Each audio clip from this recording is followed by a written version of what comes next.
자, 맨델스존이 작곡하고 그걸 리스트가 다시 편곡하고 다시 또 그걸 호로비츠가 편곡한 결혼행진곡이었습니다. 자, 오늘은 그 원래 하려고 했던 사람이 펑크를 냈기 때문에 제가 쫓아내고 제 글로 대체합니다. 오늘은 지난번처럼 이제 논문에 대한 강의가 아닙니다. 그냥 말 그대로 이제 논문을 한번 읽어보는 그런 시간입니다. 자, 판본 문제와 관련 지어본 노자의 정치 사상 고찰. 판본 문제와 관련 지어본 노자의 정치 사상 고찰. 아마 도덕경 좋아하는 분들은 아마 요걸 재밌으실 겁니다.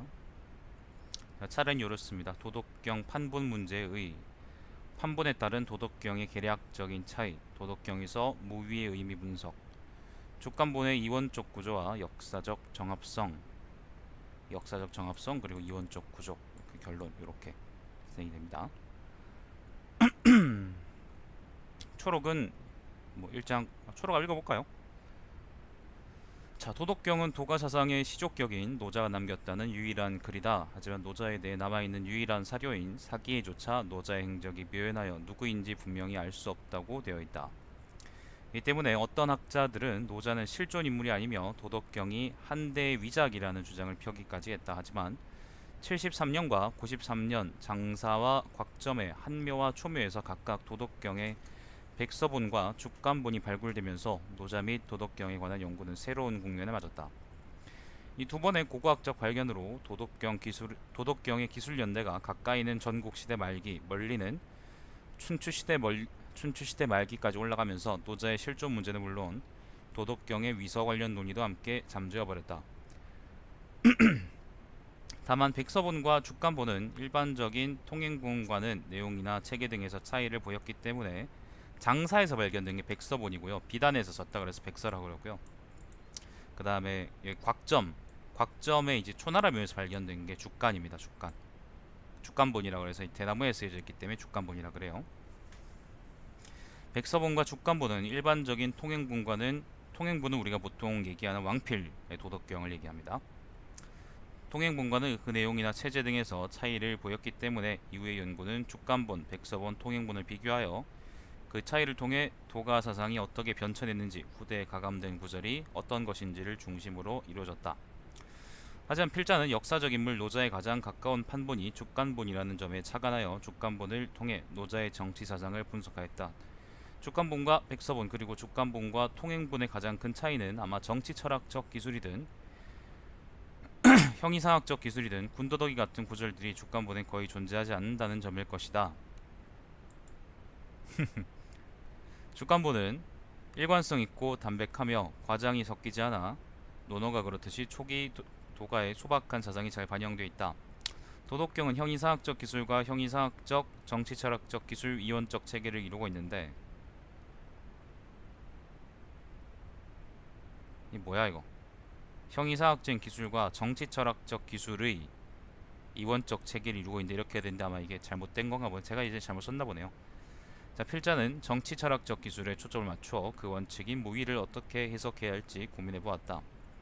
최대한 족간본의 구절만을 사용하려 했으며 이를 통해 얻은 무위의 개념이 역사적 맥락에서 정합적인지 그리고 형이사학적 체계와는 모순을 일으키지 않는지 검증해 보았다. 초록이라는 거는요, 논문 앞에 그 논문 내용을 요약해서 붙이는 글입니다. 그래서 사람들이 이제 논문을 뭐 예를 들면 교육학술정보원 같은 데서 검색을 하면 논문 초록을 처음에 읽게 되는 거죠. 읽고 나서 이제 그 논문이 여러분이 뭐 공부하고 싶은 그런 분야와 잘 맞다 그러면은 그 논문을 다운받은 뭐 사든 해서 이제 보게 되는 거고 뭐 그런 거 있는데 아무튼 그래서 초록을 잘 적어 놓으면 사람들한테 나중에 이제 여러분의 논문을 읽는 사람들한테 도움이 많이 되겠죠. 네, 안녕하세요. 자, 그래서 서론입니다. 도덕경 판본 문제의 자, 노자는 백가 중 도가의 시족격인 사람이다. 사마천은 사기의 노자 한비열전을 통해서 노자와 장자 그리고 신자와 한비자를 같은 곳에 묶어 기술해 놓았는데 김백희에 따르면 사마천은 그 아버지 사마담의 논 육가 요지에서 이와 관련된 기록을 따왔고 이것이 이후 한서 예문지에 나오는 십가로 세분화되었다고 한다. 필자가 본고를 통해 관심있게 다루고자 하는 점은 노자의 정치사상이다. 그런데 노자의 행적에 관한 역사적 철학적 기록은 사기 등의 산재한 단편적인 경우를 제외하면 전무하다. 그 때문에 노자의 정치사상을 연구하기 위해서는 노자의 저작으로 간주되는 도덕경을 통해 역으로 추론해 나갈 수밖에 없다. 다만 도덕경에 관해 본격적으로 논의를 시작하기 전에 짚고 넘어가야 할 점들이 몇 가지 있다. 일단 앞쪽 첫 문단에서 얘기하는 거는 노자의 저작이라는 게 도덕경이 유일하기 때문에 사실상 노자의 행적이나 아니면 철학을 공부하기 위해서는 도덕경을 통해서 이제 역으로 추론할 수밖에 없다는 겁니다. 노자가 도덕경을 남겼지만 우리는 도덕경을 통해서 이제 노자를 볼 수밖에 없다는 거죠. 저요 아니요 천문학이요. 천문학. 다만 도덕경에 관해 본격적으로 논의를 시작하기 전에 짚고 넘어가야 할 점들이 몇 가지 있다. 문헌학적 그리고 사회학 그리고 사학적 연구 결과를 통해 역사적 연구 결과를 통해 대개 학자들은 현재 남아있는 도덕경이 노자 본인의 직접적인 저작이 그대로 남은 것이 아니라고 추측한다. 이와 관련하여 한때엔 노자가 실존 인물이 아니라는 설까지 돌았으나 지금은 그렇지는 않은 모양이다. 현재 남아 세상에 통용되는 도덕경을 통행본이라고 하는데 이것은 멀리는 한데 가까이는 위진 시대로부터 전해오는 것들이다. 가장 유명한 것은 위나라의 현학자인 왕필이 줄을 단 본이다. 왕필은 누군지 아시죠, 그죠? 그 위진 시대의 그 사춘기 소년인데 나는 얘 싫습니다. 개 싫습니다. 얘가 이제 도덕경이나 뭐 한, 이 새끼 친구로 또 한이란 놈이 있어요. 걔가 막 논어에다가 막 주달고 그랬는데 그게 난 무슨 의미가 있다고 사람들이 그걸 그렇게 좋아하는지 모르겠습니다. 정말 개 싫어합니다. 진짜 싫어합니다. 정말 생각하기 화가 나네. 아무튼 그 형이상학적인 구절 위주로 얘가 줄을 달았는데 난 그게 무슨 의미가 있는지 잘 모르겠어요. 도덕경 좋아하는 사람들은 대부분 다 이제 왕필주가 짱짱이네요 그렇게 얘기하는데 저는 싫어합니다. 아무튼 저는 싫어합니다. 자, 그리고 한나라 문제 때 하상공이 줄을 단 본이 왕필의 것과 별개로 전해지기도 한다. 다만 왕필과 하상공의 생존 시기를 고려할 때 왕필보는 현학의 그리고 화상공보는 황로학의 영향을 어느 정도 받았을 것임은 감안해야 할 것이다. 왜냐하면은 문제 때면은 한나라 초기고 그때는 황로학적인 경향이 황로학적인 정치 철학이 한나라를 휩쓸었으니까요. 그리고 왕필이 살던 시기에는 세상 다 족같다고 들어가지고 형이상학이다 시부리던 패배자들이 중림칠현이라 그래가지고 아무튼 나대던 시기였으니까 그렇습니다. 자, 왕필본과 화상공보는 최근까지도 가장 오래된 판본이었으나 1973년, 93년에는 통행본보다 오래된 도덕경이 두 종류나 더 발견되어 연구에 새로운 바람을 불어넣었다. 조조가 현학자들을 왜 싫어했는지는 모르겠습니다. 싫어한 이유는 모르겠는데 조조가 아마 현학자들을 싫어한 걸로 봐서 조조는 되게 똑똑하고 그리고 지성인인 것 같아요. 지성적인 인간인 것 같습니다. 현학자들은 좋아해줄 필요가 없습니다. 호로 새끼들. 자, 이 두 종류나 더 발견되어 아무튼 저는 되게 싫어요. 연구에 새로운 바람을 불어넣었다. 통행본과는 다른 도덕경이 두 종류나 발굴되었기 때문이다. 73년에는 호남의 장사에 있는 한나라 묘에서 도덕경이 발굴되었다. 이 도덕경은 비단에 쓰인 판본이었으므로 백서본이라 불렀다. 비단에 쓰였으니까 이거 백서라 그럽니다. 비단에 썼다. 백자가 이제 비단이라는 의미거든요. 자, 그런데 93년엔 호북의 곽점에 있는 초나라 묘에서 앞에 두 판본과 모두 다른 도덕경이 발견되었다. 이 경우는 죽간에 쓰여 있었기 때문에 죽간본이라 불렀다. 그런데 필자는 앞서 밝힌 것처럼 도덕경에 드러난 노자의 정치 사상에 대해 논의하려 하는데 왜 판본 문제를 설명하였는가? 판본 문제는 단지 고고학적 영역에 속하는 것이 아닌가? 그렇지 않다. 만약 통행본, 백서본 그리고 주간본의 도덕경 내용이 모두 동일하거나 꼭 일치하진 않더라도 이해 가능한 범위에서 변주 양상을 보인다면 판본 문제는 이 논의에서 크게 중요하지는 않을 것이다. 하지만 세 본의 내용이 상이한 점이 존재하고 이것이 노자의 정치관에 관한 연구에서 중요한 분수령일 수 있기 때문에 판본 문제는 이 논의에서 가볍지 않게 된다. 간략히 언급하면 하상공본과 왕필본은 다른 판본이지만 왕필과 하상공의 입장 차이는 주에서 크게 드러날 뿐 도덕경 본문 자체가 상이하지는 않다. 하지만 백서본은 통행본과 체제, 본문 순서가 다르고 간혹 본문의 내용이 상이한 부분이 있다. 성립 시기 역시 통행본보다 훨씬 앞서는 것으로 추측된다. 주간본은 백서본보다 더 극적인데 주간본의 총 글자 수는 통행본이나 백서본에 비해 3천여 자가 적으며 주요한 부분들이나 그 내용이 상이하다. 예를 들어서 부분들에서 그 내용이 상이하다. 예를 들어서 보통 우리가 도덕경을 이제 5천자라고 얘기하잖아요. 근데 주간본은 2천자밖에 안 돼요. 2천자, 2천 몇백 자쯤 될 거예요 아마. 책상물림이라고 싫어했다고요? 저도 아마 그럼 비슷하다고 생각할 수 있겠네. 나도 책상물림인데 근데.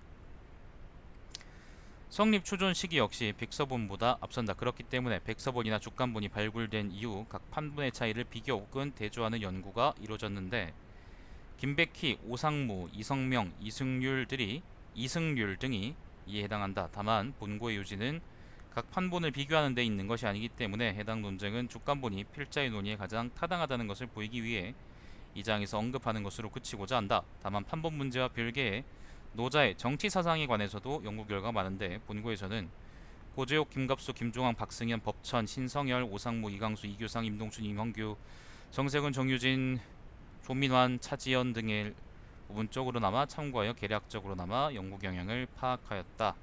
이거는 지금 이렇게 적어놨는데 가장 마지막에 이런 식으로 이제 그 참고 문헌들의 제목 같은 걸 이렇게 적어놔야 돼요. 그래야지 본 논문 안에서 예를 들면 이승률이 예를 들면 2008년도에 썼던 논문이다 라고만 적혀 있지만은 사실 이제 이걸 찾아보려고 그러면 이제 이게 필요하겠죠, 그죠?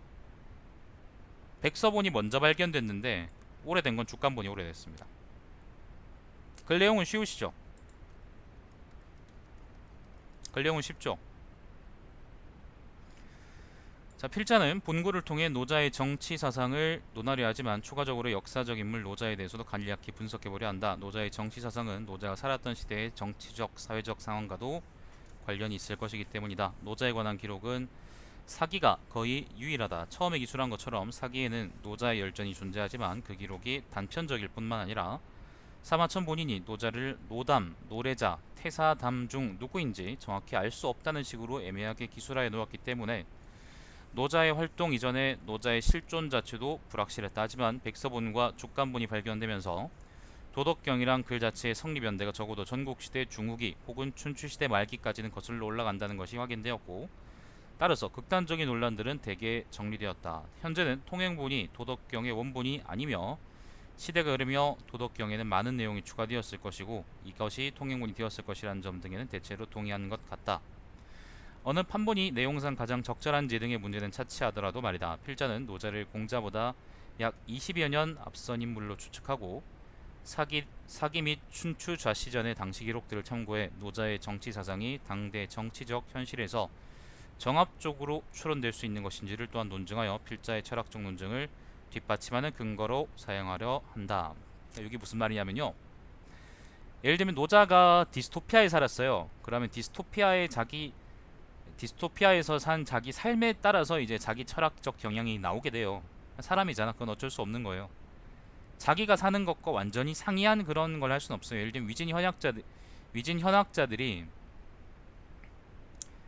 그 이제 헛소리나 씨부렸던 거는 자기가 이제 세상에 대해서 세상의 실질적인 얘기에 대해서 말하기 싫다라는 그런 관념이 있었기 때문이에요. 마찬가지로 이제 노자가 만약 이제 어떤 정치 철학적 입장을 취하고 있다면 그 정치학적 취향이 그 정치 철학적 입장이 노자의 생애하고 관련이 없다 그러면 그거는 이제 좀 의심해 볼 만한 건 거죠.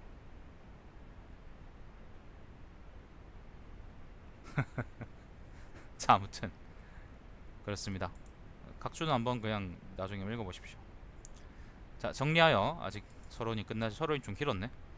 정리하여 필자는 통행본과 백서본, 주간본을 서로 비교한 연구를 참고하여 연구자들의 견해와 필자의 견해를 종합해 도덕경에 드러난 노자의 정치 사상에 대해 논의하고 노자가 살았던 시대에 대한 역사적인 분석을 가미하여 이를 뒷받침하려 한다. 다만 주간본의 성립 시기가 가장 앞서므로 주간본을 정본으로 간주하여 분석하고 이를 기반으로 하여 백서본과 통행본이 주간본과 얼마나 거리가 있는지도 언술해 보려 한다.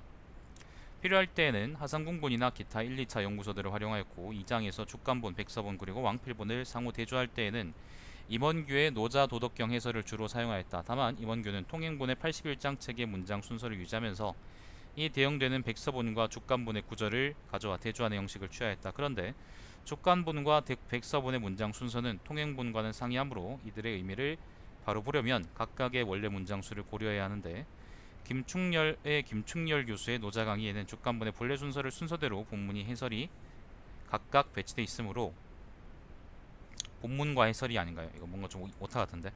3장에서 주간본에 드러난 정치사상을 고찰할 때는 김충렬의 연구서를 주로 참고하였다. 끝으로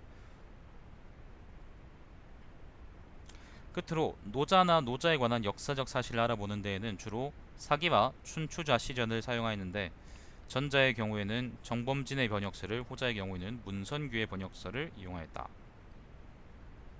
그랬습니다. 자, 대충 서론에서는 내가 이러이러한 연구를 이러이러한 방향으로 이러이러한 방법을 통해 하려 한다 라는 이야기를 쭉 적습니다. 그죠?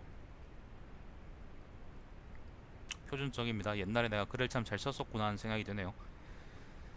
자, 두 번째입니다. 판본에 따른 도덕경의 계략적인 차이. 필자는 1장의 끝부분에서 주간본을 정본으로 간주할 것을 명시했지만 여기서 정본이라는 표현은 진위의 의미를 내포한 말은 아니다. 우리는 최초의 도덕경이 어쨌건 도덕경 자체는 시간에 따라 변천해왔음을 주간본, 백서본, 통행본을 서로 대조함으로써 알 수 있다. 매끄럽잖아요. 하지만 이것은 노자의 가르침을 큰 범위에서 근본으로 삼은 학파나 연구자들의 생각이나 논의의 초점이 바뀌어왔다는 것을 의미할 뿐이다. 공자가 주의가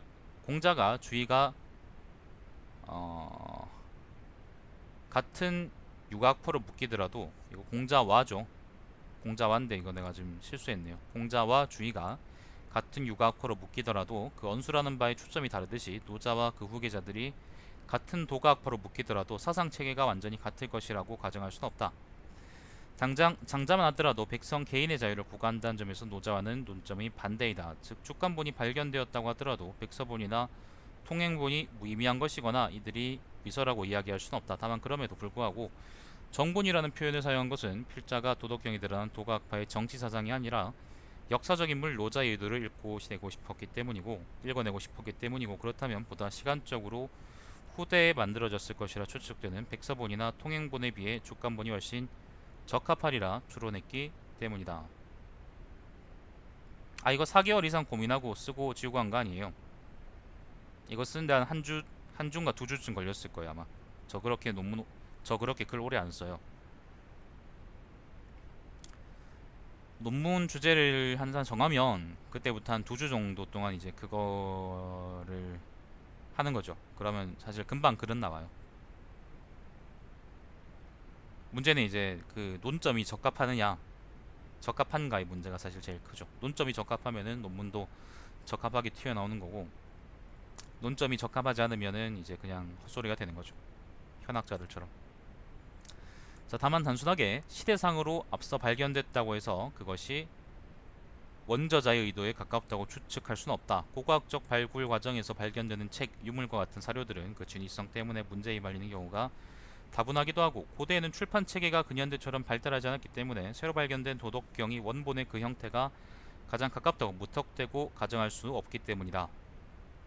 다만 도덕경의 경우 다행스럽게도 다른 책들에 비해 이 문제에서 나름 자유롭다. 예를 들어 백서본에 출토된 장사, 마왕투의 경우 무덤의 주인의 인적 사항을 쉽고 정확하게 밝힐 수 있었고, 소실되었거나 혹은 현재 전하는 본과 차이를 보이는 도덕경 외의 문헌들이 많이 발견되었다.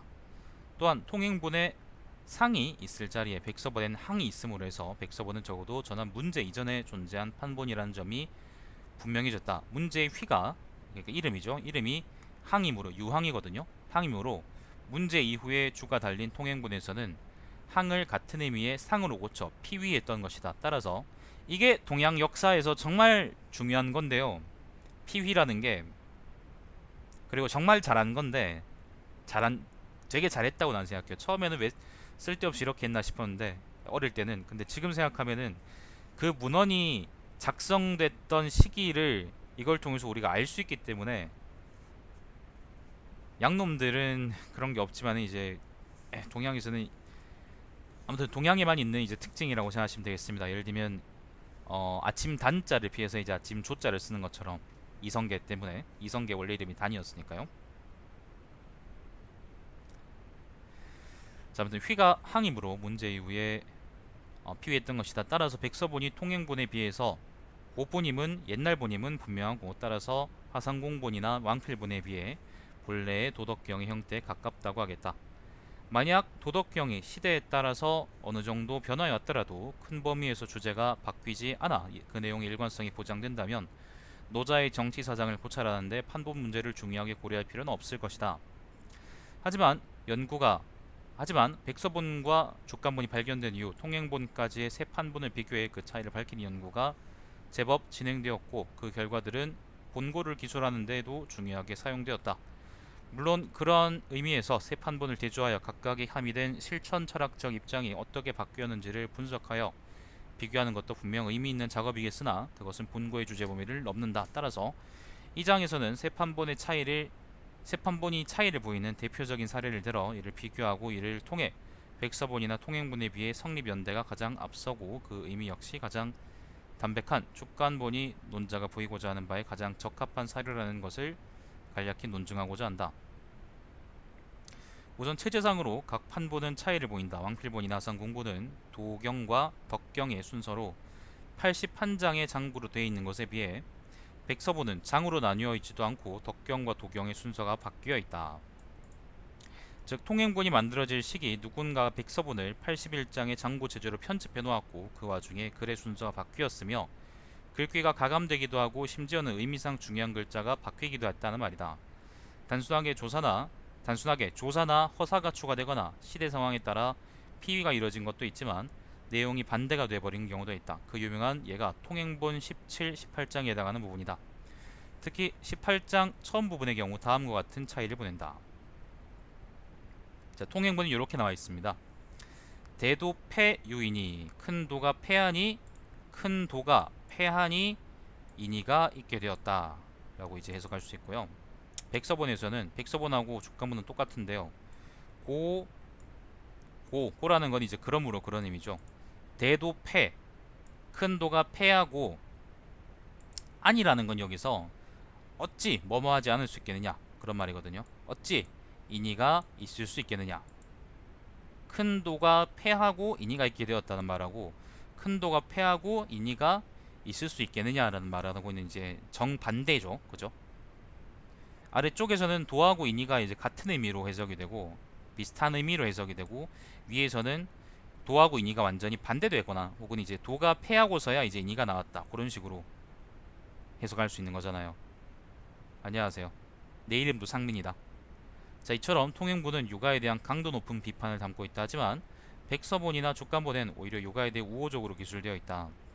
즉 백서본에서 통행본으로 넘어오는 과정에서 의문사 안과 접속어 고가 누락되어 어조가 반대가 되어 버렸을 뿐만 아니라 17장과 18장이 유기적으로 연결되었다는 점도 묻혀버렸다. 인과 의가 육아의 중요한 덕목이라는 것을 고려한다면 적어도, 저는 사학과 아님, 전 철학과, 학부 천문학, 적어도 백서본이 제작된 시기까지만 하더라도 도가와 육아가 서로에게 극단적으로 비판적인 입장까지는 아니었다는 것을 의미한다. 그런데 백서본이 한묘에서 발굴된 것에 비해 족간본은 전국시대 초나라의 묘지에서 발굴되었으니 그 제작 시기는 적어도 백서본의 제작 시기보다 앞설 것으로 생각할 수 있다.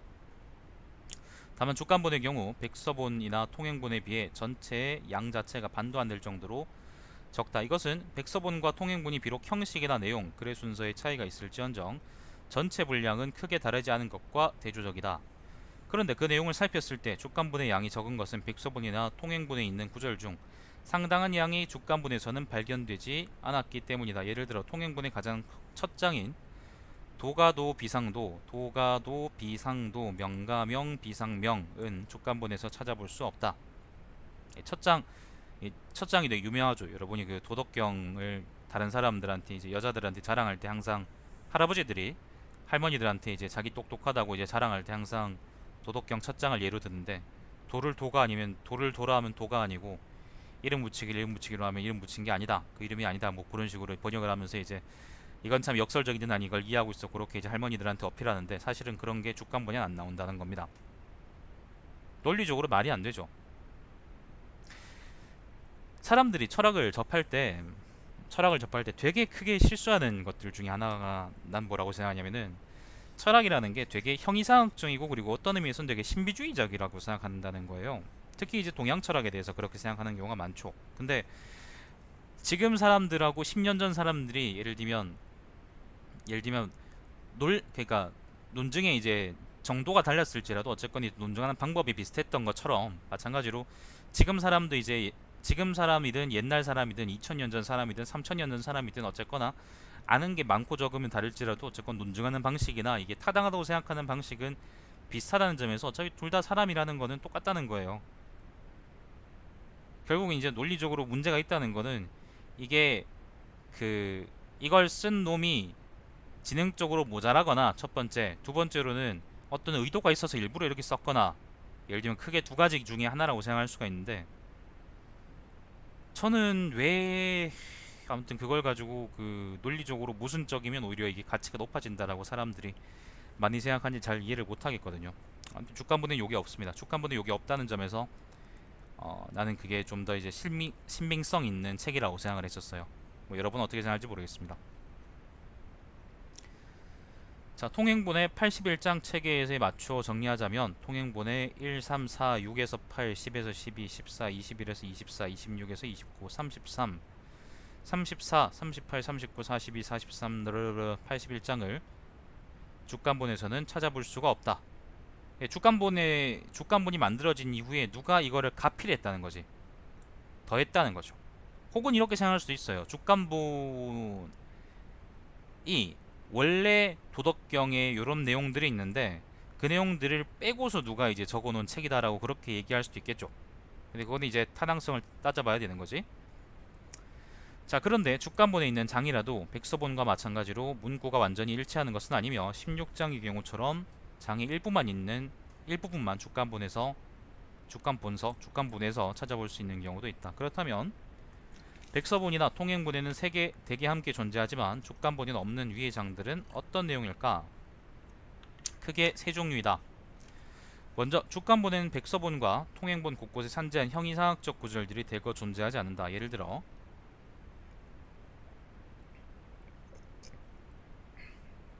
통행본 1, 4, 6, 7, 8장의 요체는 도의 형이상학적 성질들인데 주간본에서는 이 기술들을 찾아볼 수가 없다. 다만 일부는 존재한다. 예컨대 통행본 25장도 도에 대한 형이상학적 기술이지만 주간본에 존재한다. 두 번째로 정치철학적 기술이지만 다소 군더더기 같은 느낌을 주던 장들도 주간본에 대거 등장하지 않는다. 예를 들어 통행본 80장은 소국 과민으로 대표되는 도덕경의 이상사회가 묘사된 것들로 보통 것으로 회자되던데, 왜 그러니까 예를 들면 나라가 할 일이 적어야 백성들이 편하게 산다 그런 입장 있잖아, 그죠? 지금 시장주의자 같은 그런 입장, 병신 같은 입장, 주간본에는 등장하지 않는다. 마지막으로 육아의 비판적인 구절들도 주간본에는 전혀 등장하지 않는다. 백서본은 통행본에 비해 육아의 우호적이지만 육아의 비판적인 구절들이 없는 것은 아니다. 예를 들어 통행본 5장인 천지불인은 백서본에도 별 차이 없이 실려 있는데 주간본에서는 이 구절조차 없다. 이것은 주간본이 성립될 당시 도가와 육아의 사이가 나쁘지 않았음을 의미한다. 사실 사기의 노자 한비 열전에는 공자가 노자를 만난 뒤 뛰어난 자로 감탄하는 구절이 있다. 또한 주간본에는 요가의 덕목인, 요가의 중요한 덕목인 인의, 자효. 인이라는 거는 어짐을 의미하고, 의라는 건 옳다는 걸 의미하고, 자라는 거는 윗사람의 아랫사람에 대한 사랑을 의미하고요. 효라는 거는 아랫사람의 윗사람에 대한 사랑을 의미하죠. 이니 자효가 긍정적으로 표현되어 있고, 전체적인 학문의 방법 역시 대학에 나오는 내면을 수행하고 이를 통해 세상을 다스린다는 틀과 유사하다. 그렇다면 내용 및 형태상 주간본이 앞에 두 본에 비해 위와 같은 차이를 보인다고 해서 주간본이 가장 본래 형태에 가까운 혹은 본래의 도덕경 자체라고 할 수 있을까? 아까 얘기했던 것처럼 이제 누가 이제 도덕경에서 자기가 마음에 안 드는 구절들을 빼버리고 주간에다 적어놓은 걸 우리가 보고 있는 걸 수도 있는 거잖아, 그죠? 자, 우선 초나라 묘에서 나온 주간본이 가장 고본이라는 것은 자명해 보인다. 하지만 이것은 짐작일 뿐인데, 주간본이 실제로 백수본보다 오래된 판본이라는 것을 증명하려면 문체나 글자에 대한 연구가 필요하다. 어떤 시대에는 쓰이던 문체나 글자가 시대가 흐르면 쓰이지 않는 경우가 존재하기 때문이다. 김충렬은 방박의 연구를 인용하여 이 점을 분명히 해놓았다. 김충렬의 인용에 따르면 망이 망할 망자 있죠, 그죠? 요게 없을무나 요도 없을무자 의미로 쓰였던 시기가 춘추시대 말기까지 올라가는데, 주간본에는 무와 망이 같은 의미로 혼용되고 있으므로 주간본은 적어도 전국시대 이전, 즉 늦어도 춘추시대 말기쯤에는 만들어졌다고 볼 수 있다는 말이다. 반면 무가 없을 무자 있죠, 그죠? 널리 쓰이기 시작한 것은 적어도 전국시대 말기부터이므로 무가 쓰이는 백서본은 무가 전혀 나오지 않는 주간본에 비해 어떤 의미에서든 후대에 만들어졌다고 이야기할 수밖에 없다. 이 논증은 역사적 기록과도 합치한다. 사기의 공자세가에서는 공자가 노자에게 예를 물었다고 했는데, 공자는 춘추시대 말기 인물이기 때문이다. 따라서 다른 도덕경이 더 발굴되지 않는 한 주간본은 아마 가장 오래되고 그리고 노자의 뜻에 가장 가까운 도덕경일 것이다. 필자는 노자의 정치사상이 어떤 것인지 논의하고 싶었다. 그런데 노자가 남긴 글 중에 원형에 가장 가까운 것은 주간본이다. 이로 인해 적어도 본거에서는 주간본을 정본으로 삼아 주간본 도덕경에 드러나 있는 정치사상을 노자의 정치사상으로 간주하고 이를 분석할 것이다. 안녕하세요. 자, 그래서 이 장에서는 어떤 얘기를 했느냐, 도덕경 중에 주간본을 내가 정본이라고 간주하고 이게 노자의 뜻에 가장 합치한다 라고 내가 간주할 수 있는 이유가 무엇이냐, 근거가 무엇이냐는 얘기를 쭉 했습니다. 그래서 앞으로는 그 3장부터는 주간본을 정본으로 보고 주간본에 나와 있는 생각이 노자의 생각이다 라고 내가 생각하고 이제 얘기하겠다는 거예요. 자, 3장입니다. 글 내용은 쉬우시죠? 이해되는 부분이 있으면 얘기해주세요. 도덕경에서 무위의 의미의 분석. 상述한 것처럼 도가 정치사상의 핵심을 꼽으려고 한다면 흔히 무위자연과 소국과민을 들 것이다. 이 중 소국과민은 통행본의 80장 첫머리에 나오는 표현인데, 이 장에 언급했던 것처럼 주간본에는 80장이 등장하지 않는다. 내용상 80장은 도덕경 다른 부분의 주석이나 부연 같은 느낌을 주는데, 아마 백서본의 저자가 주간본에 어떤 구절에 추가로 붙여넣은 말이 아닌가 추측된다. 따라서 주간본을 중심으로 노자의 정치사상을 추론할 때 가장 중심으로 삼아야 할 것은 전자인 무위자연일 것이다. 다만 무위자연이 소국과민처럼 붙어서 하나의 표현으로 본문에 나오는 경우는 없고 주간본 6에서 8장에 서로 떨어져서 등장할 뿐이다. 형태상 무위는 원리를 표현한 말이고 자연은 스스로 그렇게 된다 혹은 저절로 그렇게 된다라는 현상을 표현한 말이기 때문에 자연보다는 무위를 중점적으로 분석해야 한다 하겠다. 먼저 무위가 어떤 말인지부터 고찰해 봐야 할 것 같다. 우선 생각해 볼 수 있는 무위의 의미는 크게 두 가지이다. 먼저 아무것도 하지 않음이다. 이것은 무위를 문자 그대로 해석한 것이다. 이때 무위는 부작위라고 할 수 있을 것이다. 두 번째로 무위를 인위적인 것이 지나치지 않도록 하는 것으로 해석할 수도 있다. 혹은 자기적인 것이 지나치지 않은 것이나 인위적인 것을 최소화하는 것, 무엇을 할 때 적당한 정도를 지키는 것 등으로 볼 수도 있어 보인다. 사실 무위라는 표현 자체만 해볼 때는 첫 번째 해석이 타당하고 두 번째 해석은 비약같이 보인다. 하지만 단어 자체의 분석이 큰 의미를 가진다고 할 수는 없다. 필자는 도덕경을 통해 노자의 정치사상을 살피려 하고 있기 때문이다. 따라서 주간본에서 무위가 어떤 맥락으로 쓰이고 있는지, 그리고 주간본 전체를 관통하고 있는 큰 주제나 어조가 어떤 것인지를 고려해야 한다. 그리고 서론에서 주지한 바와 같이 주간본이 만들어질 당시의 시대 상황을 고려해 이것이 주간본의 주제의식과 정합적인지를 분석해 보아도 좋을 것이다. 이에 이 장에서는 무위 혹은 이와 동격인 망위 혹은 반대의 의미인 위가 직접 등장하는 주간본의 장들을 찾고 이 장들에서 무위나 위가 어떤 의미로 쓰이는지 분석해보고 이것이 나머지 장들에서는 어떻게 파생되었는지 기술해보려 한다. 자, 주간본에서 무위, 망위라는 표현이 직접 나오는 장들은 생각보다 많지 않으며 총 40장 중 대부분이 12장 이전으로 몰려있다. 그런 장들만 정리하면 다음과 같다. 자, 6에서 8장, 그 다음 9장, 10장, 11에서 12장, 27장 이렇게입니다. 이건 주간본 기준이고 통행본은 좀 다를 겁니다. 자, 따라서 주간본의 순서상 가장 먼저 나오는 곳은 6에서 8장이며 망위와 무위가 나오고 그 반대되는 의미로 위가 나오며 마지막 부분에는 자연도 나온다. 9장에는 망위가 나온다. 10장에는 망위가 나오지만 망사, 망미와 함께 나온다. 11에서 12장에는 무위가 나온다. 그리고는 한동안 안 나오다가 27장에 무위가 나온다. 이것이 전부이다. 하지만 직접 무위가 나오지 않더라도 그 의미를 표현하기 위해 기술된 것으로 보이는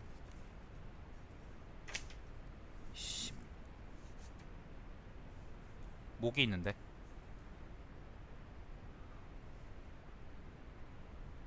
집에 모기가 있네요. 주간본은 그 출판돼 있어요. 김충렬의 노자강의 읽고 찾아보십시오. 다만 직접 무위가 나오지 않더라도 그 의미를 표현하기 위해 기술된 것으로 보이는 장들이 있다. 그 장들은 크게 세 가지이다. 첫 번째는 무위의 태도가 통치나 행위의 준칙으로 제시되는 것이다. 두 번째는 무위의 태도에 반대되는 행위들이 지양해야 할 것들로 제시되는 것들이다. 우리가 흔히 유위, 인위, 위와 같이 언술되는 것들이 속한다. 세 번째는 언술하는 것들이 속한다. 세 번째는 두 가지가 동시에 나와 서로 대조되어 무위의 태도가 부각되는 것이다. 나이라는 것이 무의미할 정도로 나머지 장들의 대부분이 이와 같은 기술이거나 그런 의미를 내포하고 있다. 예를 들어 성인은 도덕경에서 긍정적으로 쓰이는 표현인데 주간본 2장에는 성인이 무엇 못하다라는 표현을 통해 무위의 자세가 성인의 매개로 하여 간접적으로 드러난다. 즉 무위의 의미를 바로 보기 위해서는 언술한 위의 경우들을 충분히 종합적으로 고려해야 한다. 어떤 무위는 필자의 주장대로 해석해야 되고 그 의미가 명백한 반면 둘 중 어느 의미로 해석해도 괜찮은 무위가 있기도 하다. 마찬가지로 도덕경의 어떤 구절들은 때로는 코에 걸면 코걸이, 귀에 걸면 귀걸이 같은 인상을 주기도 한다. 하지만 이런 문제는 대개 특정 구절 자체만 과잉 해석했기 때문에 생긴다. 마치 코끼리 코만 만져보고 코끼리가 길쭉하게 생겼다고 말하는 것 같다. 예를 들어 보자. 주간본 9장에는 망위라는 표현이 등장한다. 제후와 왕의 행실에 대해 언술하고 있다는 점에서 무위를 첫 번째 의미로 해석하는 것이 어색하긴 하지만 그렇다고 첫 번째 의미로 해석하는 것이 불가능한 것은 아니다. 이렇듯 애매하고 확정적이지 않은 경우가 존재한다. 그렇기 때문에 어떤 장에서 무위의 의미가 애매하게 느껴질 때에는 다른 장을 참고해 글의 전체적인 맥락을 고려해야 한다. 모기를 보고 나서 급격히 기분이 안 좋아졌습니다. 벌써 모기가 생기는 계절이구나 생각이 들어요. 아주 역같습니다. 자, 우선 주간본 6에서 8장을 생각해보자. 이 부분은 인위적이고 고집스러운 행동을 일삼는 사람은 이를 그르치지만 성인은 그렇지 않으므로 이를 망치지도 일에 집착하지도 않아 잃을 것이 없다라는 내용이다. 그럼 이 구절에서 무위는 어떤 의미로 사용되느냐? 김충렬은 이를 그러므로 성인은 인위적인 자기를 하지 않는다 한 것이 없으니 실패도 없다라고 번역하였다. 이것은 필자가 제시한 무위에서 첫 번째 해석이 그대로 반영된 것이다. 하지만 무위가 아무것도 하지 않는 것으로 해석된다면 바로 같은 부분에 성인이 일을 처리하는 방식이 함께 기술되어 있는 것은 괴이해 보인다. 뒤에 기술되어 있는 성인의 방식이란 자기 견해를 고집하지 않고 일의 원칙을 지키고 눈앞의 재물에 흔들리지 않는 것 등이다. 이로써 성인은 다른 자들이 저지를 잘못을 미연에 막으며 만물의 자연스러움을 지켜준다. 만약 성인이 문자 그대로 아무것도 하지 않는다면 뒤에 이런 말들이 나올 필요가 없으며 나온다면 앞의 내용과 모순이기 때문에 나와서는 안된다. 예를 들어 견해를 고집하지 않는 것은 적절한 정도를 지켜 아집을 내세우지 않는 말이지 아무것도 하지 않는다는 말은 아니라는 것이다. 따라서 마지막 부분에 나온 자연 역시 인위적인 것이 전혀 가해지지 않는 표현 그대로의 자연 상태라고 볼 수가 없다. 자연 즉 자연스러움 혹은 자연성은 인위적인 것이 과하지 않을 때 고집이나 아집 지나침으로 인해 일의 정도가 엇그러지지 않은 상태를 의미하는 것이다. 주간본 3장에는 이를 그르치게 하는 원인이 제시된다. 이게 뭐죠? 심욕인가요? 심욕이네요. 심욕, 욕득, 그 다음에 부지족, 만족할 줄 모른다는 말이죠. 은 각각 욕심이 심해지고 커지고 그리고 아는 것에 만족할 줄을 모른다는 의미다. 이 세 가지는 모두 욕심이 지나치다는 것을 의미한다. 그런데 뒤이어 지족, 지위, 족, 차, 항, 족의라 하였으니 이것은 만족하여 지나치지 않으면 그것으로 근심이 없을 것임을 의미한다. 이 부분의 지나침을 경계한다는 논조는 축간본에 전반적으로 잘 드러난다. 축간본 4장에는 전쟁의 목적이 천하를 억압함에 있지 않으며 승자는 승리함에 그치고 힘으로 횡포를 부리지 않고 교만하지 않아야 한다는 등의 이야기가 나온다. 3장과 4장에는 모두 어떤 일을 하되 지나치지 않기 위해서는 무엇을 하지 말아야 하는지가 제시되어 있다. 예컨대 4장은 전쟁에 임하되 이기더라도 그 힘을 가지고 횡포를 부리지 않아야 함이 언술되어 있다. 대개 전쟁의 끝은 전략적 목표를 달성하는 시점인데 전쟁의 승리는 곧 힘의 우월함이므로 교활한 자들은 원래 목표를 넘어 다른 힘없는 자나 나라를 괴롭히기도 한다. 이것은 지나침이고 힘이 폭주하는 것이다. 무위라는 말이 직접 등장하진 않지만 무위가 곧 정도를 지킴이라는 의미라는 것은 분명해 보인다. 축간본 5장 역시 마찬가지이다. 일을 잘하는 사람은 뽐내지 않고도 탁월하 했으니 지나침을 늘 경계했다라고 한다. 은이나 약은 드러내지 않는다는 뜻이나 일을 잘한다 했으니 세상을 떠나 은둔하는 것과는 다르다. 불욕, 이거 상자인가요? 상영은 그 자체로 가득함, 즉 지나침을 원하지 않았다는 의미니 이것이 바로 무위의 자세인 것이다.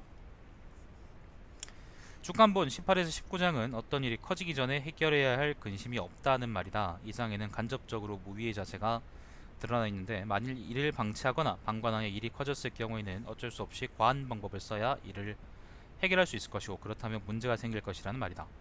예를 들어 어떤 이유 때문에 범죄자가 많아지면 대개는 규칙이나 제도를 만들어 이를 해결해야 할 것이고 이렇게밖에 할 수 없을 경우가 있을 텐데 노자는 이런 방식이 문제를 일으킨다는 것을 주장하려는 것이다. 만일 노자가 주장하는 무위의 자세가 아무것도 하지 않는 것이라면 이 장은 어떤 의미에서든 무위에 모순되게 된다.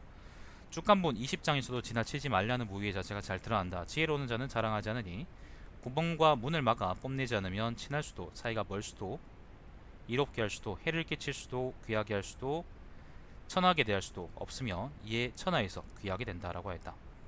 아는 게 많거나 가진 게 많은 자는 자신을 뽐내기 마련인데 뽐낸다는 것은 불길한 행위이고 또한 과한 행위다. 따라서 지나치게 행동하지 않을 것이 이 장에서도 강조된다.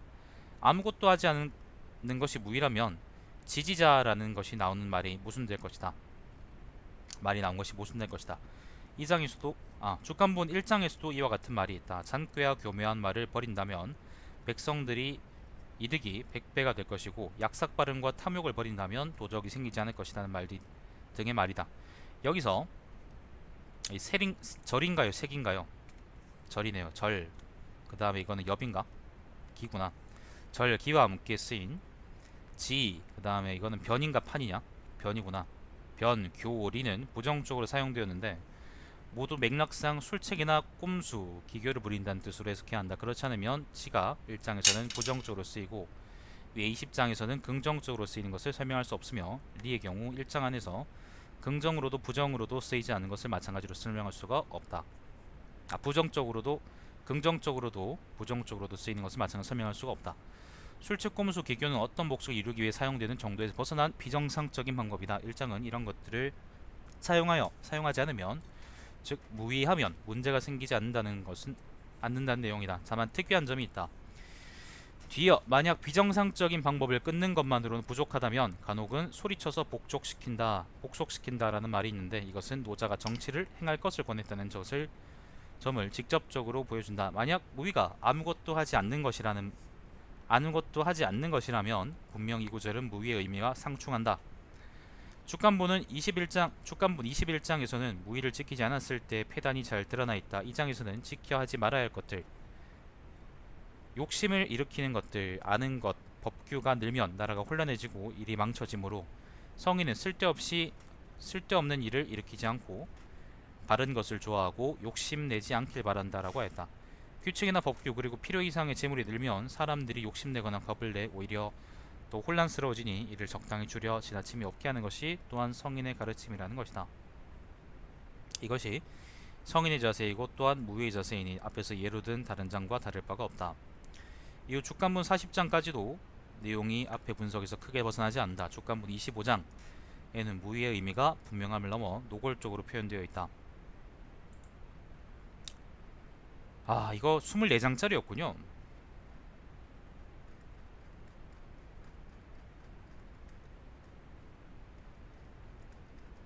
부분만 하면 18쪽이네. 엄청 기네. 내가 글을 잘못 골랐나? 자, 25장은 크게 보면 가득 채우는 것은 그치는 것만 못하니 공을 세웠으면 물러나는 것이 하늘의 도라는 말이다. 재밌냐 그게? 채우는 것을 공에 비유한다면 가득 채우는 것은 공을 세우고도 욕심을 부려 끝을 보려는 마음이다. 사람이라면 대개 누구나 그런 욕심을 가지고 있는데 공을 세우려고 발버둥 치다 보면 오히려 이를 그르치는 경우가 더하다. 뒤의 구절에도 이 점은 직접적으로 드러난다. 만약 무의가 아무것도 하지 않는 것으로 해석된다면 25장 전체는 주간본의 다른 내용들과 완전히 모순되므로 도덕경 안에 존재할 수 없는 말이 될 것이다. 주간본 27장도 같은 내용이다. 배우는 자는 나날이 정진하는데 돌을 닦는 자는 나날이 덜어내니 이에 무의의 경지에 다다르면 못하게 되는 바가 없게 된다. 여기서 학자는 부정적으로 쓰인다. 다만 주간본 20장에서 지 자체가 부정수로 쓰이지 않은 것처럼 여기선 학 자체를 부정적인 것으로 보아서는 안 된다. 나날이 정진한다는 것은 배움을 쌓는다는 말이다. 문제는 그 배움을 어떻게 사용하고 공을 이루며 욕심을 부리지 않을 수 있는가 하는 것이다. 따라서 1. 익은 맥락상 법이나 제도, 규칙, 형식적인 예와 같은 것이 쌓여간다는 것으로 이해해야 한다. 아니면 공명심이 지나치다는 것으로 보아야 할 것이다. 그래서 학자의 반대인 도자는 나날이 덜어내니 무의의 경지에 이른다고 한 것이다. 그런데 무의에 대해 못하는 바가 없게 된다라고 하였으니 이것은 아무것도 안 하는 것이 아니라 공명심이나 출세역을 버리고 적당한 선을 지키면 그르치는 일이 없이 무난하게 다스릴 수 있을 것이라는 말로 보아야 한다. 그래서 뒤이은 주간본 28장에서도 이게 뭐죠? 절학무우인가요? 네, 절학무우군요. 절학무우라 했으니 27장의 내용은 곧 공명심과 출세욕이 화를 부른다는 말로 이해하는 것이 타당하다. 같은 어조는 주간본 33장에도 반영되어 있다. 문과 구멍을 막으면 평생 위태롭지 않으며 문과 구멍을 열면 평생 스스로를 구할 수 없다.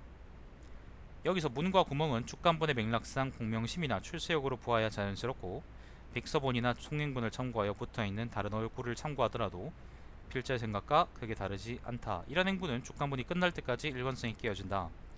주간본 34장, 35장, 37장, 38장, 39장 그리고 비록 간접적이긴 하지만 마지막에 40장에서조차도 지나치지 않고 적당한 정치를 펴는 것이 무기라는 것이 드러나 있다. 특히 37장에는 최고의 정치는 지도자가 누구인지도 모르는 것이라고 하였으니 이것이 바로 위정자가 스스로를 내세우지 않음, 즉 위정자가 공명심을 경계해야 한다는 말일 것이다. 토목공사나 반란, 전쟁 등은 모두 청사에 그 이름을 길이 남기기 위해 위정자들이 획책하는 것이다. 비록 그것이 반드시 필요한 것이 아니더라도 말이다. 손자는 오나라와 초나라의 전쟁에서 전쟁이 위정자들의 유해에 지나지 않음을 깨달았을 것이고 공자는 노나라와 제나라 사이에 혼란스러운 종국 아래에서 권력자의 탐욕을 평생 겪었다. 노자는 만국의 종주국이지만 이리 치고 저리 치이는 조나라의 현실 속에서 무엇을 깨달았을까? 바로 무언가를 이루고 싶어 정도를 넘는 욕심을 경계하는 것이야말로 통치자의 관점에서는 관리의 관점에서는 반드시 필요한 원칙이고 이를 지켜야만 자신을 보존하고 또한 백성들을 괴롭히지 않는 정치를 펼 수 있다는 것이 실천 철학적인 측면에서 노자의 깨달음의 요체이고 바로 주간본 도덕경의 주제이고 노자의 정치사상이며 바로 무의의 참뜻인 것이다. 이제 3장에서는 주간본의 내용상 무의라는 것이 아무것도 하지 않는 것이라고 해석이 되면 그거는 뭔가 문제들이 자꾸 생기고 그렇게 해석하지 않고 어떻게 하죠? 정도를 지나치지 않는다라고 이제 해석을 하면 무의라는 것이 그러면 주간본 내용이 자연스럽게 이해될 수 있다라는 주장입니다. 자, 4장입니다. 주간본의 이원적 구조와 역사적 정합성. 자, 이제 한번 검증해 봐야죠. 3장에서는 주장을 했으니까 4장에서는 한번 검증해 보는 겁니다. 자, 이제 필자는 주간본의 정치 철학적 구절에 대한 분석을 끝내고 이 논문 안에서 완결되어야 할 이야기를 조금 더 해보려 한다. 먼저 필자가 주장한 것처럼 무의가 적당한 선을 지켜 적당한 인이나 자기를 통해 능동적으로 다스리는 것이라면 필자의 주장과 노자가 역사적으로 처해 있는 입장이나 경험에 그 주장이 잘 합치되는 것인지, 즉 필자의 주장이 역사적 맥락에서 타당한 것인지 확인해 보는 것이다. 만약 우리가 알고 있는 역사적 인물 노자와 축간본에 드러난 노자의 어조가 적합하지 정합적이지 않다면 2, 3장에서 편 필자의 주장이 결코 타당하다고 이야기할 수 없기 때문이다. 두 번째는 형이상학적 구절들과 관련된 것이다. 각주를 통해 언급한 것처럼 축간본 13에서 17장은 도에 관한 형이상학적 기술이다. 무의를 노자의 정치철학적 원칙이라고 한다면 도는 노자의 형이상학적 원리라고 할 수 있을 것이다. 즉 이 둘은 구조적으로 서로 대응하는 개념이다. 만약 축간본 도덕경이 그 자체로 완결된 글이라면 형이상학적 원리와 정치철학적 원칙은 서로 모순되지 않고 조화로워야 한다. 필자는 본거에서 편 무의에 대한 필자의 주장이 타당한지를 검증해 보기 위해 바로 이 점을 생각해 보려 한다. 내용은 아시겠죠? 자, 역사적 정합성입니다. 우선 역사적 맥락을 고려해보자. 필자는 정치철학적 구절을 통해 무의를 필자의 방식으로 해석하는 것이 충분히 설득력 있다는 것을 3장을 통해 논증했다. 노자는 분명 정치행위의 필요성을 인정하고 정치행위를 할 것을 도덕경 전반에 걸쳐 주장해 놓았다. 다만 노자는 한결같이 지나친 정치행위에 대해서는 경계하였다. 아마도 이런 사고방식은 노자가 살았던 당시의 정치 및 사회 국제적 상황에 기인할 것이라고 추측할 수 있다. 노자는 공자보다 조금 연상일 것이라고 생각되는데, 이때는 춘추시대 말기로 주나라 중심의 국제 질서가 붕괴되어 주나라가 유명무실하게 된 시점과 일치한다. 그런 연유로 노자와 공자 그리고 손자병법의 저자인 손자의 활동이 시기적으로 겹치는 것은 그리 이상한 일이 아니다. 노자와 공자는 정치의 영역에서, 손자는 군사 영역에서 그 혼란을 수습해보기 위해 힘을 쓴 것이다. 국제 질서가 붕괴되어 춘추시대가 열린 것이니 노자는 규칙과 제도가 존재하지 않거나 힘을 잃은 자연 상태가 닥칠 때 백성들이 얼마나 곤란한 상황에 처하게 되는지 잘 알고 있었을 것이다. 그런 노자가 단지 문자 그대로의 무의를 주장하고 그냥 두면 모든 것이 순리대로도 돌아갈 것이라는 식으로 낙관적인 주장을 했을 것이라고는 상상할 수 없다. 따라서 노자는 정치를 인정했던 것이다. 애초에 부정했던 적도 없다. 다만 노자는 반대로 그 정치가 폭주하여 사람들을 괴롭힐 때 그것이 백성들에게 얼마나 큰 위해가 될지도 알았던 것 같다. 그래서 정치는 하되 폭주하거나 지나치게 하지 않도록 주장했던 것이다. 공자는 평생을 노나라의 새 귀족 집안인 삼환에 시달리다가 고향을 떠나 천하를 주유하게 되었으며, 손자는 오나라에서 대장이 되어 초나라를 멸망 직전까지 몰았다가 후에 관직을 버리고 떠났다. 공자와 손자는 생전에 폭주하는 정치의 중간에 서 있었고, 폭정과 피해를 고스란히 받는 당사자들이 백성들이라는 것을 눈으로 목격했던 셈이다. 즉 노노와 손자병법에 드러난 정치 철학은 각각 공자와 손자의 경험이 세화된 것이라고 할 수 있다. 그런 맥락에서 볼 때 축가문에 드러난 노자의 기술들도 노자의 경험에 그 원인이 있을 공산이 클 것이다. 실제로 그런가? 사마천은 노자가 주나라의 도서관을 관리하던 사관이었다고 했다. 사기의 공자세가에는 남궁 경숙이 공자와 함께 주나라에 가서 예를 물었는데, 이때 공자가 노자를 만났다는 말이 있다. 남궁 경숙은 대부 맹희자의 아들인데, 맹희자가 죽을 때 남궁 경숙에게 공자에게 배우라고 했다고 한다. 이것이 기원전 518년, 즉 노나라 소공행 24년의 일이다. 그런데 노자 한비 열전에는 공자가 노자에게 예를 물었다는 말이 있으므로 노자는 주나라에서 예를 잘 알기로 유명한 학자였거나 혹은 이를 관장하는 관직이 있었을 것이다. 이로써 노자가 당시의 주나라의 정치인이었거나 혹은 이에 관련된 사람이라고 생각할 수 있겠지만, 다른 기록이 더 없기 때문에 단지 추측을 넘어설 수는 없다. 하지만 노자가 사관이었다는 것은 사마천이 분명히 해놓은 말이기 때문에 이를 기초로 추론해 볼 수 있다. 사관이란 역사를 기록하고 이를 복원하고 때에 따라서는 역사를 가지고 왕이나 제후에게 적당히 조언하는 사람이다. 이 점은 노자가 선대의 역사와 그 양상에 능통하고 그리고 그 당시의 현대 정치에도 상당한 식견을 가진 사람이었다는 말이다. 다만 공자와 노자가 만난 것이 언제인지도 사마천이 분명하게 기록해 놓진 않았는데, 다만 남궁경숙과 함께 주나라를 갔다고 하니 적어도 남궁경숙이 공자에게 배운 이후의 일이라고 할 수 있을 것이다. 그러면 이것이 적어도 공자의 나이가 34살을 넘었을 때의 일일 것이다.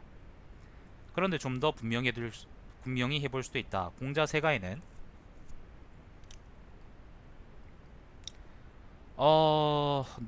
남궁, 경숙,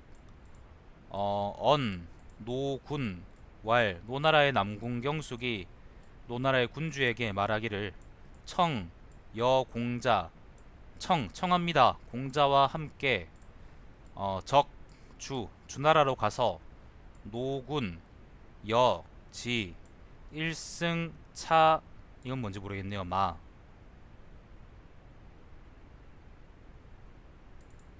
라고 되어 있는데 뒤에 말은 무슨 말인지 모르겠다. 뭐 저는 역사 전공이 아니니까요. 이렇게 면제부를 쓸 수 있는 거지. 역사 전공자분들은 이거 해석 못하면은 반성하십시오. 자, 만약 공자가 주나라로 간 시기가 소공이 축출되고 난 이후라면 노군과 같은 표현을 사용할 수 없다. 그러니까 노나라 소공이 축출된 이후에 한동안 이제 노나라가 무정부 상태에 있었을 거예요. 귀족, 그러니까 이제 무정부가 아니고 참 군주가 없는 상태로 있었을 거예요. 그래서 이제 노군이라는 표현이 사용됐다는 거는 이제 그 뭐예요? 그때 아직 노나라 소공이 이제 축출되기 전이라는 의미인 거고, 그렇기 때문에 이제 이걸로 연대를 우리가 추론할 수 있는 거죠. 양이라고? 양이네. 자, 이유라면 노공과 같은 표현을 사용할 수 없다. 후술하겠으나 소공은 25년 기원전 517년에 사만에게 축출되어 제나라로 도주하였고 죽을 때까지 돌아오지 못했으므로 적어도 소공 25년 이전에는 공자가 노자를 만났을 것이다. 즉 노자와 공자가 만난 사건은 소공 24년과 25년 중 한 해에는 반드시 일어났어야 한다. 24년은 518년이고 25년은 517년이죠. 자, 그런데 사기의 주본기를 보면 그 이전까지는 큰일이 없었으나 기원전 525년에 주나라의 경왕이 죽자 왕자 맹이 왕자에 올랐는데 왕자 조가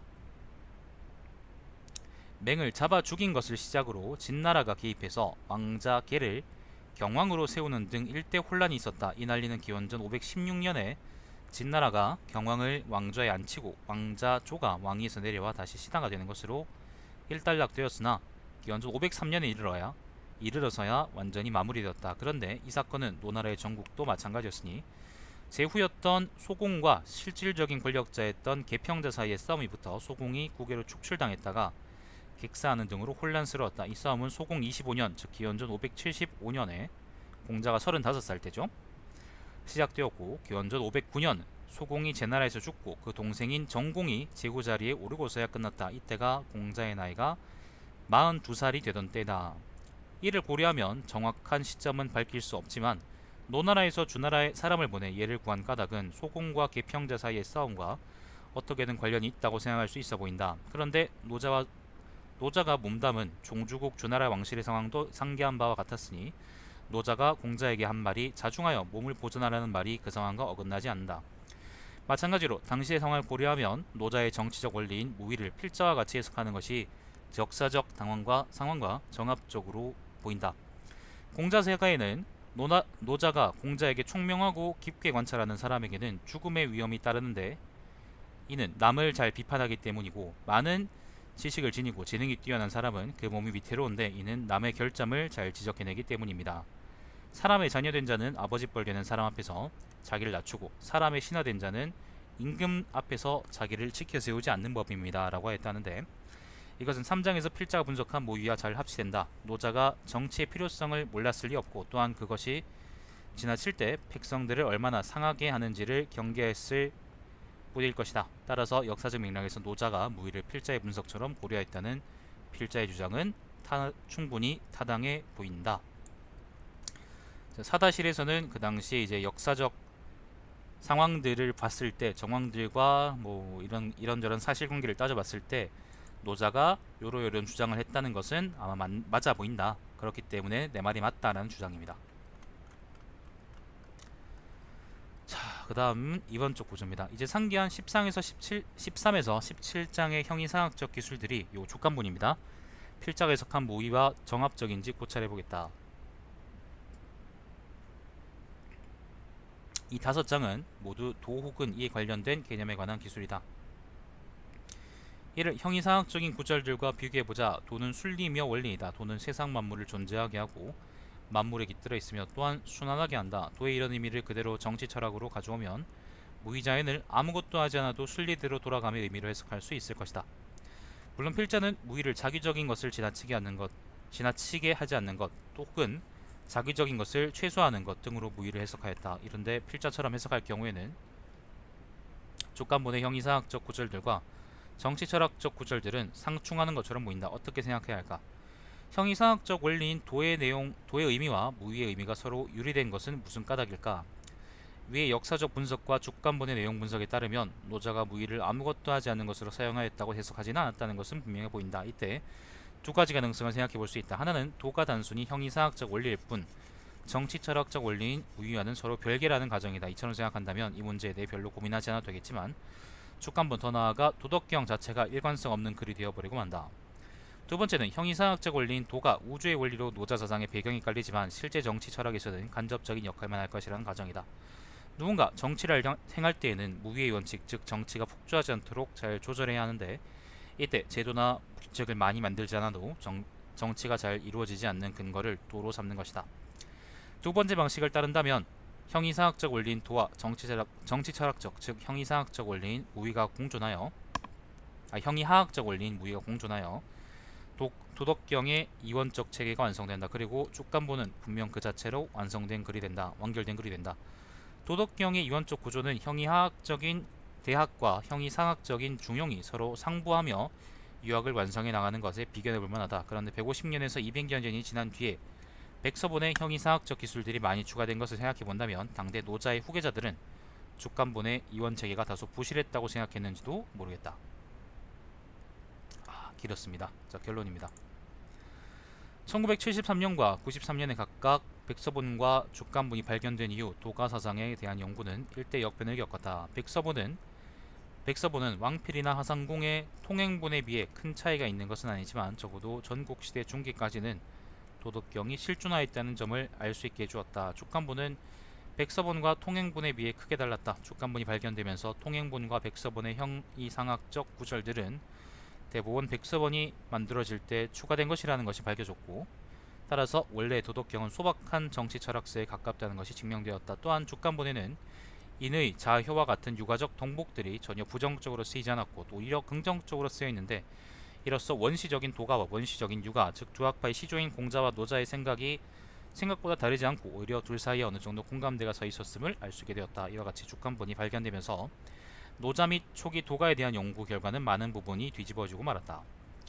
그런데 필자는 도덕경이 아니라 노자의 정치 사상에 대해 착안해 보았다. 사마천은 노자 한비 열전에서 노자가 노담, 노래자, 태사담 중 누구인지 모르겠다는 식으로 기술해 놓았지만 공자, 세가 등에서 공자가 노자를 만났다고 해놓았으므로 분명 공자와 동시대에 노자가 주나라에 존재했고 이 노자가 도덕경을 저술했을 것이라고 생각했다. 그런데 백서본과 족간본에 대한 연구들을 접하고 족간본의 성립연대가 춘추시대 말기까지 올라간다는 것을 확인하여 족간본의 저자가 공자와 만난 그 노자라는 것을 확신하였다. 도덕경의 판본은 크게 세 가지이지만 노자의 정치 사상을 살펴보려면 노자가 직접 지었을 것으로 추정되는 그것이 아니더라도 노자가 살았을 시대와 가장 가까운 시점에 나온 판본을 분석하는 것이 그 역사적 인물 노자에 가장 접근할 수 있는 길이라고 생각했다.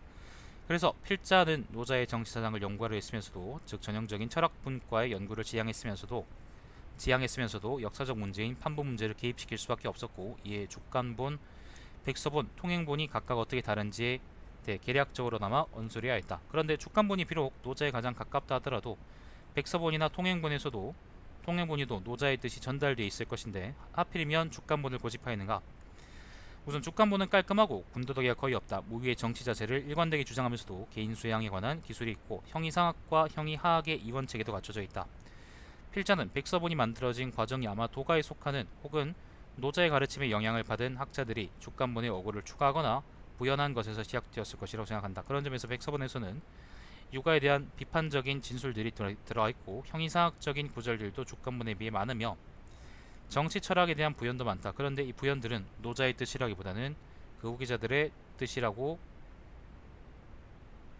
해야 할 것이다. 노자가 통치자의 시점에서 일관되게 정치를 말하는 것과 달리 장자는 백성의 입장에서 그 정치에 대해 논의한다. 도가를 대표하는 두 거장인 노자와 장자만 하더라도 그 사이에 이렇게 큰 간격이 있는데 백서본의 저자와 노자 본인의 사이의 간격은 어떻겠느냐. 그래서 필자는 주권본을 고집할 수밖에 없었다. 단순한 순혈주의적 동기는 아니었단 말이다. 필자는 주권본의 모든 장을 분석했지만 거의 모든 장에는 정치자학적 입장이 담겨 있었기 때문에 이를 본거에 인용하는 것은 거세는 애를 먹었다. 주권본의 모든 장을 본거에 인용할 수 없는 것은 자명하다. 때문에 주무위가 직접 언급된 장들 혹은 그 자세가 간접적으로 드러난 장들을 이용하여 그 의미를 밝히려 했다. 3장을 통해 충분히 분석하였듯이 무위는 적당히 선을 지켜 과함이 없도록 하는 것으로 해석하는 편이 가장 합리적인 것 같다. 필자는 무위를 아무것도 하지 않는 것 혹은 그런 맥락의 의미로 해석할 시에는 어떤 식으로든 주권본 내에서 문제가 생기는지 어떤 식으로 주권본 내에서 문제가 생기는지 3장에서는 주권본 안의 글귀를 통해 논증하였고 4장에서는 역사적 배경을 통해 검증하였다. 그리고 형이사학적 원리인 도와 형이하학적 원리인 무위 사이의 관계는 어떤 것인지도 4장에서 논하였다. 따라서 적어도 주권본 내부에 드러난 노자의 정치사상이라는 측면에서는 나름대로 완결성 있게 연구를 시행했다고 생각한다. 물론 지명관계상 실행하지 못한 용어는 남아있다. 판본 문제가 물론 반향 중 가장 괄목할 만한 부분은 필자의 생각으로는 도가와 요가 사이의 관계가 재조명된 점일 것이다. 필자는 2장에서 판본 문제를 다룰 때 이 점에 대해 간략하게 언급했지만 결국 이 점에 대해 자세하게 다루지는 못하였다. 마찬가지로 노자와 함께 선진 도가의 대표적인 학자인 장자에 대한 언급도 자제할 수밖에 없었다. 곳곳에 간략하게 언급되긴 하였으나 노자와 장자는 모두 자유와 평등 그리고 그에 따른 정치를 주장했지만 그 관점과 비중은 제법 다르다. 이들에 대해서는 추후의 다른 연구를 통해 탐구해보려 한다. 안녕하세요. 18장입니다. 난 왜 이렇게 글을 길게 썼을까? 자, 참고문헌은 이렇게 쭉 적습니다. 뭐 참고문헌이야 이제 여러분이 추구하고 싶은 학술지에 따라서 그 양식들이 다 다를 겁니다. 그렇기 때문에 그 양식에 맞춰서 그냥 쓰시면 됩니다. 저는 뭐 아마 뭐 그냥 표준적으로 썼는데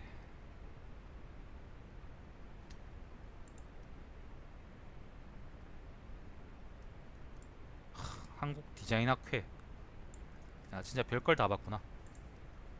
근데 사실 이거 그렇게 크게 도움 안 됐어요. 자, 아무튼 기억납니다. 오랜만에 보네요. 자, 아무튼 그 주권본하고 이제 백서본이 발굴된 이후에 그 판본들하고 그 다음에 판본들의 차이 그리고 판본들의 의미에 대해서 연구들이 많이 있었습니다. 실제로 많이 있습니다. 그 주권본이나 백서본 이렇게 찾아보시면은 리스트에서 아마 쭉 나올 정도로 연구들이 많이 있었었는데, 근데 내가 그때 좀 놀랐던 거는 나는 이제 사실 주권본이 좀 더 타당하다고 항상 생각을 했었었는데, 난 놀라운 거는 사람들이 주권본이 발견되고 나서도 통행본이 가장 정본이라고 생각하는 사람들이 되게 많아서 난 그게 좀 놀라웠었습니다. 나한테는 통행본이라는 게 모순 덩어리의 글이거든요. 현학에 가까운 글이고, 그렇기 때문에 별로라고 생각했는데 사람들은 오히려 그게 이제 도덕경으로서 훨씬 의미 있고 이제 의미가 깊다라고 생각하는 게 참 그랬었어요. 아무튼 저는 이제 저 나름대로 연구를 했었었는데, 어쨌건 전체적인 구조를 보면은 논문 첫 부분에서는 이제 내가 어떤 방식으로 어떤 연구를 하겠다라는 얘기를 하고요. 그리고 판본에 대한, 그러니까 일단 왜 이 연구를 하기 전에 이제 이런 차이가 있기 때문에 요거를 고려해야 된다라는 이야기를 해야 되고, 앞서서. 그리고 분석을 하고, 그리고 의미 분석을 했던 걸 한번 이제 두 가지 방법으로 한번 검증해보고, 이런 식으로 글이 쓰여집니다. 그리고 마지막 결론에서는 이제 지금까지 얘기들을 쭉 정리하고요. 논문은 요렇게 쓰셔야 됩니다. 이런 식으로 쓰셔야 됩니다. 이런 식으로 논증하는 글들을 가끔 이제 그 글쓰기 첫걸음에 시청자분들이 가지고 오는데, 그 글들이 완결되지 못했다라고 제가 얘기하는 부분은, 예를 들면 그 논증에서 다른 사람들이 납득하지 못할 만한 부분이 있다는 식으로도 얘기할 수 있는 거고, 그 점에서 이제 논증이라는 게 결국에는 다른 사람을 설득하는 방법이기 때문에 그 점에 대해서는 이제 글을 못 썼다고 얘기할 수 있는 거죠. 그게 모자란다면. 여러분들이 그런 점에서는 특히 이제 뭐 공부하거나 그런 분들은 이제 주의하셔서 이제 잘 쓰셔야 됩니다. 뭐 그렇게 얘기 드릴 수 있겠습니다. 혹시 뭐 글 내용에 대해서 뭐 질문하시거나 궁금하거나 그런 게 없으면 그럼 방송을 여기서 종료하도록 하죠. 보니까 글 내용에 대해서 별로 궁금하신 건 없는 것 같네요. 자, 시청해주신 여러분 감사드리고 제 방송은 유튜브의 달마시안 TV에서 다시 보실 수 있습니다. 방송 종료하겠습니다. 오늘은 더 이상 방송이 없고 내일은 제가 학교에 가봐야 됩니다. 학교에 가야 되기 때문에 아마 밤에서야 방송을 할 수 있게 될 것 같네요. 자, 방송 종료하겠습니다. 다음 시간에 뵙겠습니다.